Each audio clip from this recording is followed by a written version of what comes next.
Number gear যেটা সেটা হচ্ছে 1 থেকে 10 স্পিড পর্যন্ত রাখবেন বা সর্বোচ্চ 15 পর্যন্ত রাখবেন। আসসালামু আলাইকুম, আশা করি সকলে ভালো আছেন এবং সুস্থ আছেন। কাছে ও দূরে যেখান থেকে আমাদের ভিডিওটা দেখতেছেন সবাইকে অসংখ্য ধন্যবাদ। তো আজকে আমি আপনাদের সাথে একটা ছোট্ট ভিডিও শেয়ার করব। তো আমি আপনাদের সাথে যে বিষয়টা শেয়ার করতে চাচ্ছি সেটা হচ্ছে আইডিয়াল গিয়ার রেশিও। কত গিয়ারে কত স্পিড রাখবেন এবং কত স্পিডের পরে গিয়ার শিফটিং করবেন, মানে গিয়ার চেঞ্জ করবেন, এই বিষয়ে আপনাদের সাথে একটা ছোট্ট ধারণা দেব।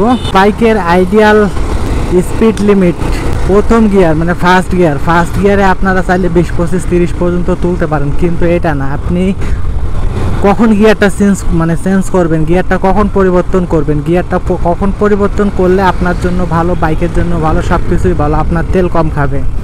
তো আপনি প্রথম গিয়ারটা ফার্স্ট 1 নাম্বার গিয়ার যেটা সেটা হচ্ছে 1 থেকে 10 স্পিড পর্যন্ত রাখবেন বা সর্বোচ্চ 15 পর্যন্ত রাখবেন। এরপরে 2 নাম্বার গিয়ারটা হচ্ছে 10 থেকে 20 বা 25 পর্যন্ত রাখবেন।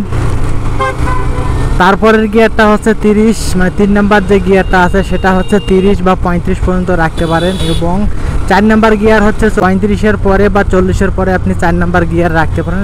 একটা বাইকের ক্ষেত্রে একটু কম বেশি হতে পারে, এজন্যই একটা রেঞ্জ বলে দিলাম।